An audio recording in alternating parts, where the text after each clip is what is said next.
বাইলা মাছ, মাছগুলো তো ফ্রেশই দেখা যাচ্ছে।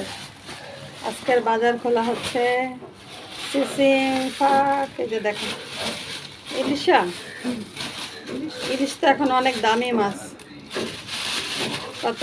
500 গ্রামের, 500 গ্রামের ইলিশ 2000 টাকা। সেই মূল্যবান ইলিশ, ইলিশ নরম।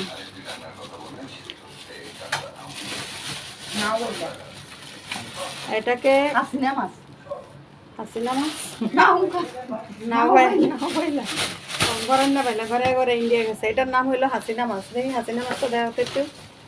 আপনারা কে কে এই মাছ কি নামে চিনেন? আমাদের এলাকায় এটাকে হাসিনা মাছ হিসাবে চিনি। মাছ। আবার কেউ কেউ এটাকে সৈরাচারি বলে না, সৈরাচারি এটা খুব সুস্বাদু মাছ।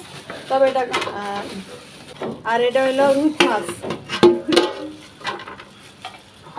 এটা হলো রুট মাছ, পরিষ্কার করে আনছে। এখন আপনারা রুট মাছের কি কি নামে জানেন বলবেন। এই যে রুট মাছ বিলাতি কাপ, এই যে দেখেন বরিশালে হয় এটা বেশি, এটা বরিশালে নাকি বেশি হয়। বরিশাল অঞ্চলে যদিও বিলাত থেকে আসছে, এটা এখন একটা সুস্বাদু খাদ্য। প্রচুর পরিমাণে পুষ্টি আছে, ভিটামিন সি আছে, ভিটামিন কি আছে, মিনারেল আছে, ফাইবার আছে, গ্লুকোজ আছে, ফাইবার আছে, সবচেয়ে বেশি গ্লুকোজ আর ফাইবার।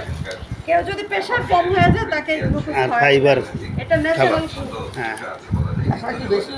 এটা বরিশালের না, এটা গাজীপুরের আমরা। এই যে উপকারী একটা সবজি, এটা খাইলে ডায়াবেটিস রোগীদের জন্য সবচেয়ে বেশি উপকার। আর যাদের হিমোগ্লোবিনের পরিমাণ কম তারা এটা খাবেন। এটা হচ্ছে আমাদের জাতীয় ফুল, যেটা নিয়ে এখন এনসিপি টানাটানি করতেছে। হালকা এই হলো হালফা ফুল। এই হালফা ফুল নাকি এনসিপির খুব লাগবে, দেখছেন? এই যে জাতীয় ফুল হালফা। এটা হলো কেলা, এটার নাম হইলো কেলা। কেলা মানে কলা, এটাকে বলা হয় আনাজ কলা বলে, আর আমরা বলি এটাকে কাঁচকলা, আনাজি কলা বলি। ফুল খাবার মানে কচু চাষ করা মানে সে বিশাল কিছু।